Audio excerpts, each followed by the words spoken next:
У нас сгорело 2 танка, 2 БМП, и все БК там сгорело. С вами командир полка вышел на связь? Он был все время с нами на связи, в Сочи. Это по радиостанции он нам передал. Ничего себе. То, что тот, кто будет откатываться назад, тот будет об нуля. То есть убит своими же. Я говорю, прости, держись, я пошел двигаться дальше. Вы единственный, кто остался в живых. Вот. Поэтому, естественно, Честно, шутите? Да, конечно, с дронов также вас и разобрали. Воїни 13-ї бригади Нацгвардії Хартія відбили масовану атаку російських військ протягом тижня на одну з наших позицій біля села Липці під Харковом. Під час одного з штурмів був взятий у полон поранений російський штурмовик, якого кинули його товариші. Українці надали йому допомогу і передали у лікарню. І зараз, просто після дуже важких поранень, великої втрати крові, цьому 19-річному російському штурмовику, добровольцю-контрактнику, врятоване українськими лікарями життя. Ну і зараз ми проговоримо про історію, як це сталося, як відбувався бій, як російські командири мотивують своїх солдат, як готують штурмовиків, ну і як воїни Хартії відбили одну з цих численних атак на Липці. Представьтесь, пожалуйста, как вас зовут? Гончаров Александр Алексеевич. Откуда вы? Я родом из России, из Новгородской области, поселка Хвойное. Как вас взяли в плен? Получается, скинули с дрона немножко воды. Как на этой воде была бумажка прикреплена. И на ней было: двигайся, получается, в сторону по краю лесопосадки за дроном. Стрелять не будем. Мне же тоже жить хочется, я же тоже человек. Попил водички, потому что было очень сухо всему организму, обезвоживание. Начал двигаться, шел, наверное, метров 100-150, может чуть больше, 200. С остановками, потому что было очень тяжело идти. Там меня встретили, показали, куда зайти. Оказали там первую медицинскую помощь. А перед этим же я как к ним выйти, сбросил специально с себя бронежилет, чтобы они видели, что я без оружия, без всего, то есть я готов сдаваться. То есть они меня берут в плен, я сбросил бронежилет, я без всего. Там они оказали мне медицинскую помощь первую, я им показал все свои карманы, то, что я пустой, я безоружный, что мне нужна помощь. Вот, дали воды попить. И после чего меня привезли уже сюда. Когда вы заключили контракт с российской армией? В июле Этого года. этого года. Да, Деньги получили какие-то? да, получил. Сколько? В районе 600-650 тысяч. После месяца обучения в Белгороде нам говорят, что собираем все, что мы вам выдали, и строимся здесь на проверку обмундирования. Так, что вам выдали? У нас было антидроновое одеяло, укрываешься, то есть теплоизолирующее, так скажем. Вот. Выдавали обычные спальные мешки, массеть, лопаты, ну и еду. Там, немножко еды еще. И сухой душ. Что по снаряжению, бронежилеты, каски? Бронежилеты, каски все выдавали. Одежду тоже, но люди покупали, большинство сами себе новые покупали. Мы выходим на этот строй. Извините, приборы ночного видения у вас были какие-то? Оптики, Никак нет. оптический прицел? Нет, приборов никаких ночного видения нам не выдавали, никто не покупал. Прицелы оптические на автоматы ставили? Нет, сказали, это бессмысленно, даже не думать их покупать. Нас построили, нам выдали какие-то шприцы небольшие, чтобы после ранения, то есть крест-накрест, если ранена нога, ты колешь в руку. Нам выдали эти шприцы, по 2 штуки каждому. А бейсбол? Да, за нами приехали «Газель», по очереди нас возили. Мы приехали в Ясные Зори, это недалеко граница России с Украиной. Там мы переночевали, ночью туда заехали 2 танка и 2 БМП. По серому нас рано утром разбудили, сказали то, что садимся сейчас, одеваемся, садимся и выезжаем. Все собрались, оделись, взяли то, что надо, загрузили БК и поехали. Первый раз мы заблудились. Не нашли водители дорогу, развернулись, приехали обратно. Уже было достаточно светло. Мы решили, что уже никуда не поедем, ну, смысла нет, уже светло. Разделись, и идет команда обратно собираться и садиться. Впереди ехало 2 танка и 2 БМП. Я ехал на 4-й БМП. В первый танк резко пролетает то ли сброс, то ли это отработал камикадзе по танку. С него начали спрыгивать люди, бежать в разные стороны. Танк начинает поворачивать налево. И вся остальная колонна тоже начинает поворачивать за ним. Они отъехали налево и повернули куда-то чуть-чуть правее, а мы на последний БМП, когда ехали, он хотел, водитель у нас, как потом рассказывал, заехать и проехать полностью эту лесопосадку, но у него заклинил руль, он не смог повернуть, остановились мы в лесопосадке в этой. Это называется лесопосадка Прага. Все мы вылезли с БМП, была большая паника, начался очень хороший обстрел со стороны украинцев, со стороны армии ВСУ по нам. Все начали прятаться в окопы, блиндажи. Вот. Я хотел сначала забежать в правый блиндаж, но там уже не было места и забежал в левый. Там мы сидели, у нас было сначала, получается, 5 человек, плюс водитель БМП, ну, вот, нас 4, плюс водитель БМП. Вот. Наверное, часа 2 шел обстрел. Ну, мы не высовывались оттуда вообще. То есть у нас были тутки, рации обычные. Между собой разговаривали. Тут название радиостанции. Да, Тутка. все верно, тутка называли. Дальше, получается, мы там и заночевали. На утро, ночью слышали, как еще Баба Яга летала, но мы лежали под антидроновыми одеялами. Вот, было страшно. Утром мы проснулись, группа близнеца начала делать обход. Искать живых, 200-х, 300-х. Мы выходим из этого окопа, и в 5 буквально метрах от нас был окоп, в который я первый раз хотел зайти. А там в самом, получается, окопе 6200 и один около этого окопа 7-й 200. То есть меня что-то оберегло, что я не пошел именно туда, а в другой блиндаж ушел. А что произошло с ними? Был вот, когда мы сидели в окопе, был рядом очень большой взрыв, и мне прилетел примерно вот такого размера кусок земли твердый. Скорее всего, в этот момент тогда по ним прилетел снаряд. Артиллерия, минометы полностью, камикадзе, Баба Яга даже иногда днем залетала, обычные сбросы. У нас горело 2 танка, 2 БМП, и все БК там сгорело. Поэтому мы захватились только что у нас есть магазины. Утром мы собрались, нашли 300-х, были пропавшие без вести, которых не нашли. Были 200-е.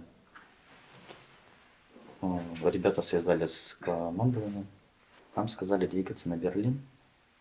Мы начали движение. Я шел в конце колонны. Нас тогда осталось уже 19 человек из 26. А где остальные делись? Вот 7200 Мгм. 15, и остальные 300 были.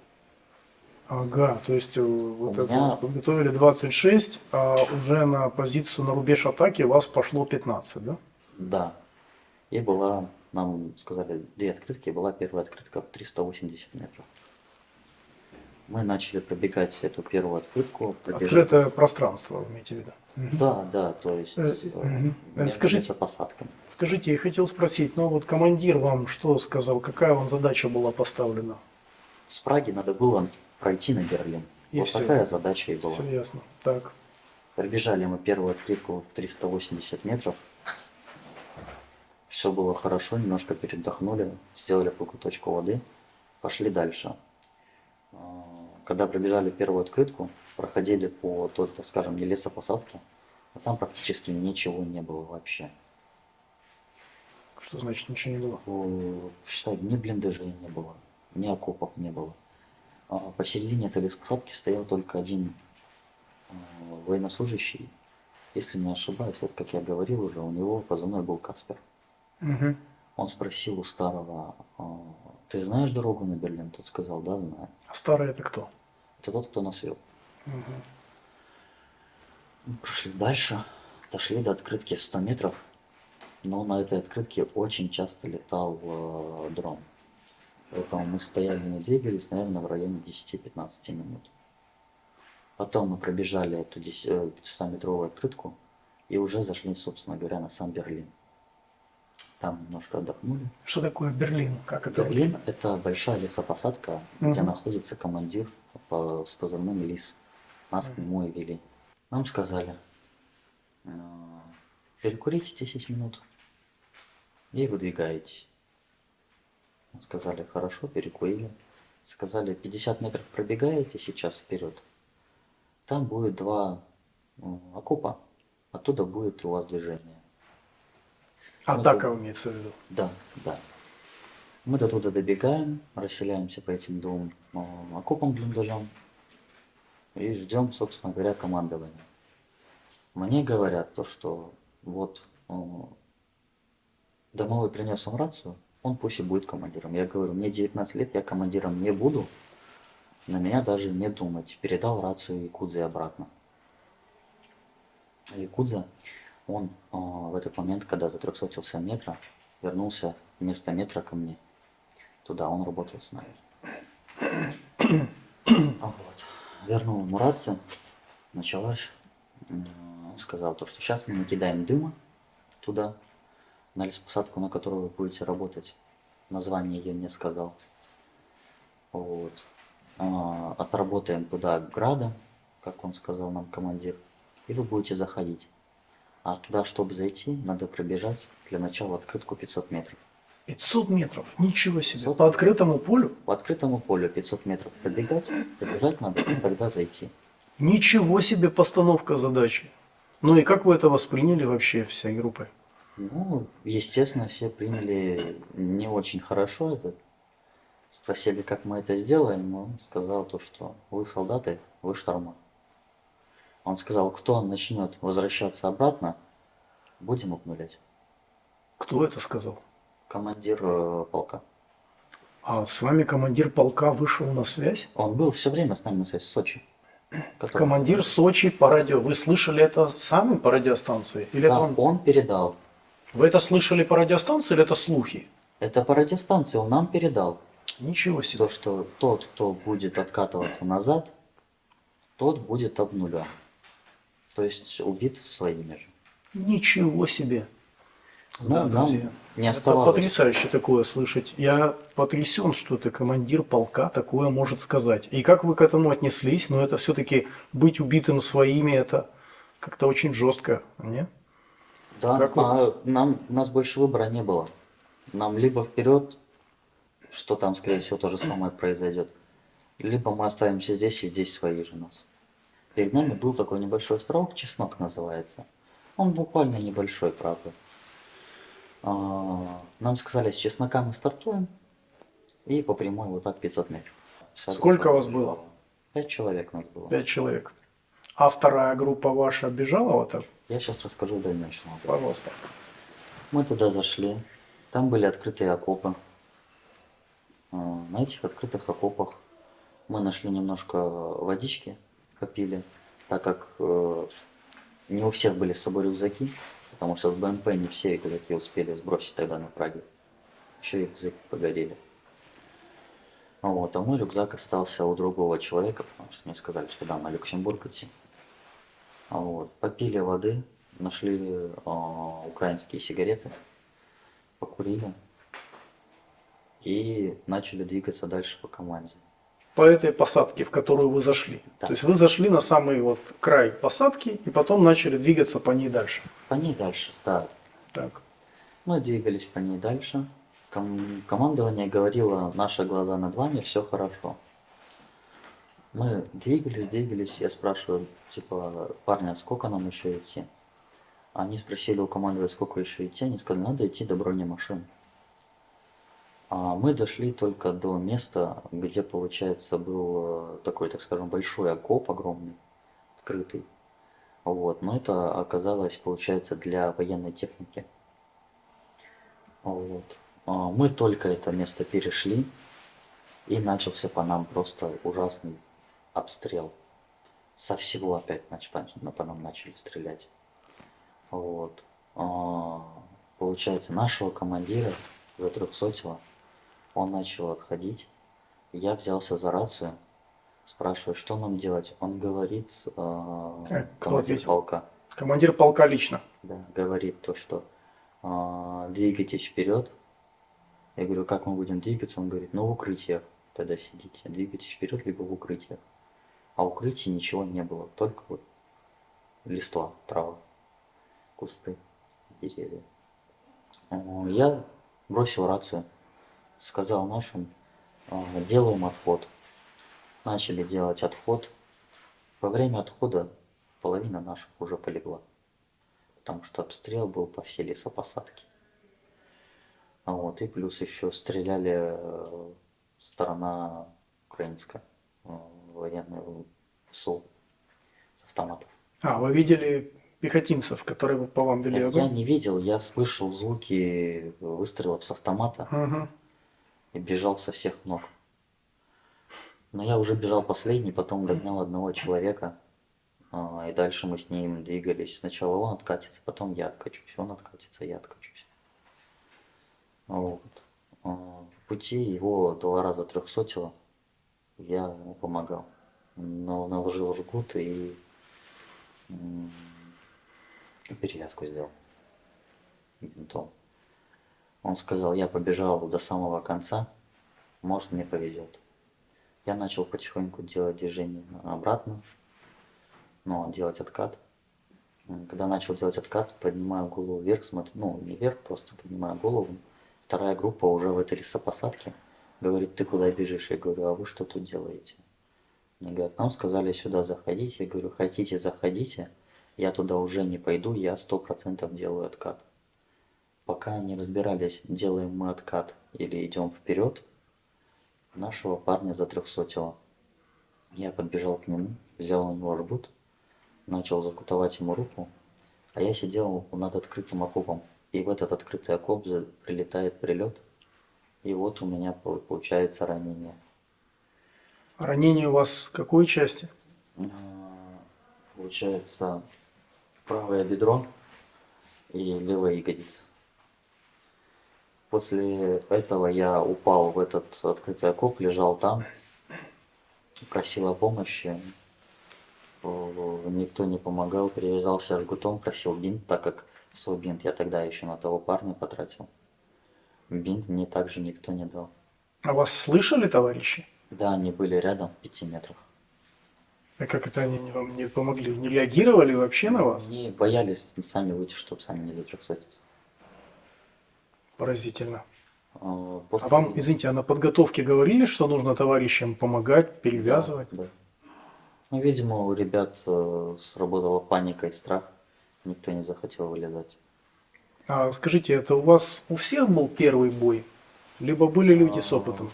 Были мобилизированы, которые уже 2 года служат. Ну, у меня лично это было первое боевое задание. Вот. Потом, оказывается, затрехсотило практически всех. А, Мы ждали серости, когда немножко все успокоится. То есть две группы зашли в посадку, Первое 15 мы, человек. потом Все остаток. 15 человек были в посадке.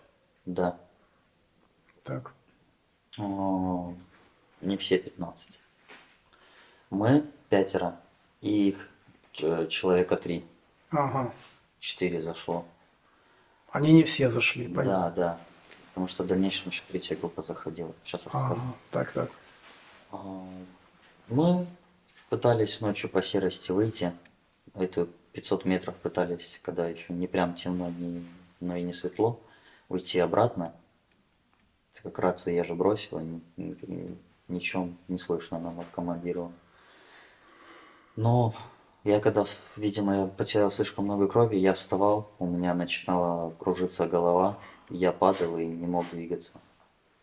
Я дополз до какого-то куста, вколол себе еще одно обезболивающее, которое попросил. И под этим кустом спал, просто в бронежилете, уже без автомата, потому что автомат где-то я бросил по пути, когда откатывался. Наступило уже, наверное, утро или ближе ко дню. Я был без часов, часы я потерял, потому что по пути. И я не знаю, который час был прав. Уже было светло. Я просто почувствовал запах дыма, открываю глаза, смотрю, наша третья группа заходит. Я спрашиваю, вы куда? Они говорят, мы в атаку. Другой 300-й спросил, есть ли вода. Те сказали нет и ушли в атаку. Проходит минут 5, я слышу просто я 300, я 300. Больше никаких слов не было. Только выстрелы слышу. Проходит минут, наверное, еще 10. Ребята уже откатываются обратно. Я спрашиваю, вы куда? Заходило их в районе 5 человек.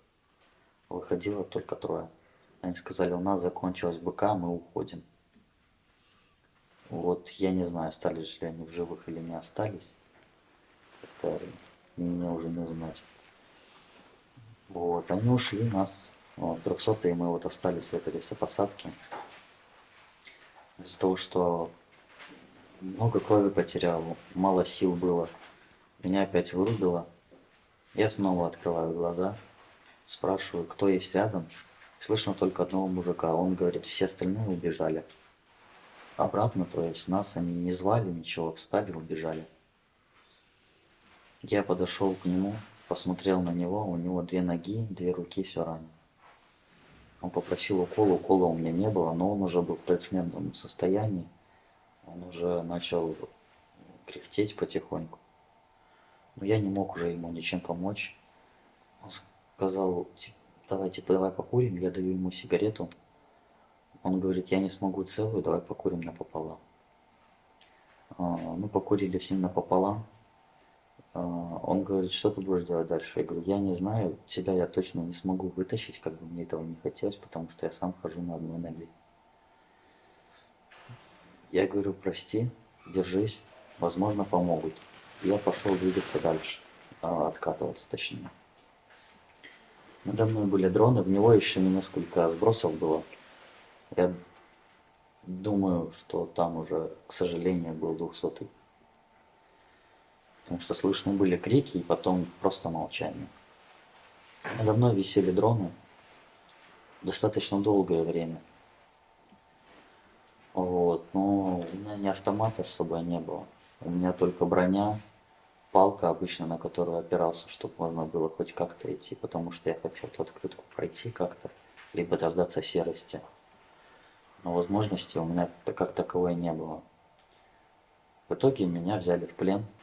Поучительная история. Очень поучительно. Я уже все время, которое я здесь лежу, задумывался, зачем мне это надо было. Расскажите про ваших родителей. Ну, у меня есть отец, мать, сестра. Живут в России. Как их зовут? Борис, Надежда. Надежда это мать. Анастасия это сестра. Как их фамилия? Землемерова.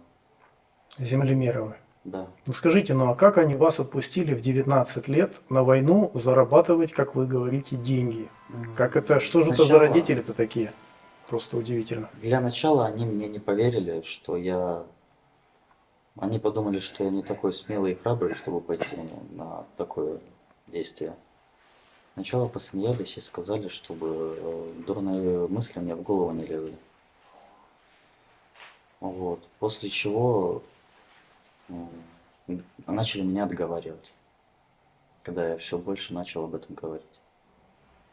А после подписания контракта смирились, и они надеялись на лучшее, что я вернусь живым и здоровым. Ну, получилось как-то чуть-чуть не так, как мы надеялись. Деньги передавали родителям?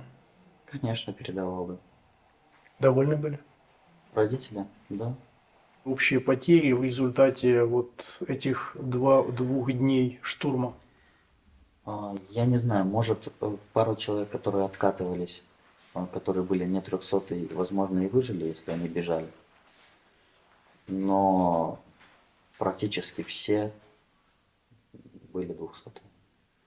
Я, считай, бежал, когда бежал по мертвым телам наших солдат. Вы общались с бойцами вашей группы? Сколько лет было этим людям? Были еще такие же молодые, как вы? Был один молодой 19-летний парень, как я. Но вот он в Праге, когда заезжали, он был в том блиндаже, который 7200. Как звали? А парня Паша звали. Позывной Бал. Балу? А откуда он был? Сейчас скажу. С Санкт-Петербурга. Вот. Фамилию не помните? И Яштыков. Павел Яштыков. Да, или Яштыков, или Яштыков. Мгм. Из Санкт-Петербурга, позывной Балу. В первый же день, Балу по или сути. мотокросс его по-разному называли. Мгм. То есть в первый же день его накрыло, да? Получается, приехал на фронт и сразу поехал обратно. Насколько качественной была подготовка в штурмовом отряде 7-го мотострелкового полка? Я не знаю, как это описать, потому что я сам не профессионал, но готовили как могли, то есть много занимались. Перерывы на отдых были, но это буквально по 10 минут в каждый час. Какой настрел у вас был из стрелкового оружия? Из АК-74 я стрелял, ну, не то чтобы хорошо, но и не то чтобы плохо. Ну, сколько вы примерно стреляли патронов, выстрелили за месяц? За месяц, наверное, ну, патрон может 600-700 точно. Потому что мне выдали одноразовый РШГ, если не ошибаюсь, она так называется. И я больше стрелял из гранатомета, так как мне выдали 2 РШГ на боевую задачу. Мгм. Сколько вы отстреляли штурмовых гранатометов? Вот их отстрелял, наверное, штук 30. Ага, за месяц. Да. 30. Да, ничего себе. Гранаты ручные кидали? Ручные гранаты, да, кидаю. Сколько вы примерно бросили гранат? Гранат может 15-20 за все время. Как с вами обращались воины бригады Хартия, которым вы попали в плен? Довольно-таки хорошо, они же оказали мне первую помощь. Дали попить воды, предлагали шоколадку, но на тот момент я настолько не хотел есть, потому что было дикое обезвоживание, что отказался. Мгм. Помогли мне потом меня вывести, потому что я не чувствовал ногу вообще. Когда делали первую помощь, еще таблетку какую-то дали, видимо, тоже обезболивающую. Помогли, когда машина приехали, помогли сесть в машину. Ехали, спокойно со мной общались. То есть не поднимали на меня руки, ничего, не голос спокойно. А как здесь врачи в больнице, как вам оказывают помощь, как к вам относятся? Вполне хорошо, тоже ничего плохого здесь нет. Спокойно со всеми общаются. У вас ничего сейчас не болит? Только вот нога и, ну, вот то, что Ну, ранено. вам оказали помощь полностью, да, то есть ничего у вас Мгм. Ничего критического сейчас я просто у вас не вижу, да? Вы стабилизированы уже, наверное, считаете, да? Все, можете уже спокойно лежать. Вижу катетер у вас, да? Ну, у Ясно. меня в плече вот еще рана, дырка. И вот в этой ноге там. Ого, ничего себе вас изрешетило. М? Ничего себе вас изрешетило. То есть у Да, вас бедро, ягодицы, плечо и голень, да? да, можно так сказать. Ого. У меня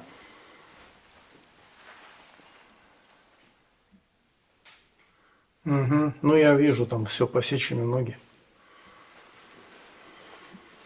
Мне, мне когда показывали, там была пуля, получается, вот так в ноге. Ага, вам еще пулевое в ногу прилетело. Ну вот там, вот в этом, там получается пуля была, но я не знаю, как она. На эту ногу прилетел только вок. Вот, то есть в башмаке не было ни дырки, ничего, а как пуля там оказалась, я не знаю. Ну, вы так по карте ориентируетесь, да? То есть смотрели маршруты, где вы были, Да, я где уже останавливались. на допросе показывал по карте путь, по которому мы шли. Ага, путь показывали, а вот эти все базы Курск, Белгород, Ясная Поляна. Сможете Курск, показать, где там это было? не знаю, Ясные Зори я Ясные зори. вроде показал, Белгород я тоже вроде показывал. Я хочу обратиться, в принципе, полностью к Российской Федерации, к президенту, к Министерству обороны, чтобы меня обменяли, чтобы я вернулся в свою страну. Потому что я хочу вернуться в свою страну, не зря меня взяли в плен, чтобы обменять. Поэтому я очень сильно прошу вас приложить все усилия, чтобы меня обменять и вернули меня в родную страну.